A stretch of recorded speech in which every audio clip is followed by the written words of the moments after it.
এই যে চিকুন রডটা দেখছস, এই যে দুইটা চাক্কা যে একবারে ঘোরাস উড়া দুরা ডাইনে বামে, যে কোনো সময় এই রডটা সুইটটা খুললে যেতে পারে, আর খুললেই তুই কেল্লা ফতে। হায় হায়, গাড়ির রডটা কি খুলে গেল নি? আর এই নাটটা দেখছস, হ্যাঁ। এই নাটের উপরে তোর জীবন। এই নাটটা যদি কখনো খুললা যায় বা ভাঙ্গা যায়, তাইলে তুই মায়ের বকে একবারে ভবের দেশে। চাকার নাটগুলো কি ভালো করে টাইট দেওয়া আছে? কেমনে কি টাইট দিছে হাত দিয়া? মনে হইতেছে নাটগুলা টাইট নাই। এখন কেমনে নাট টাইট দি? ও, চাকার নাটগুলার ভালো করে টাইট দিতে হইব। গাড়ির ভিত্তি কি আরো কোনো সমস্যা রয়ে গেল?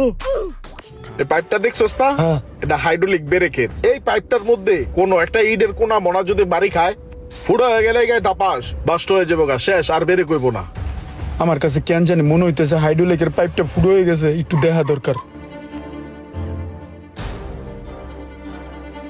এত চিকন চিকন রড দিয়ে কিল্লিকে গাড়িটা বানাইছে, পুরা রিক্স হয়ে যায়।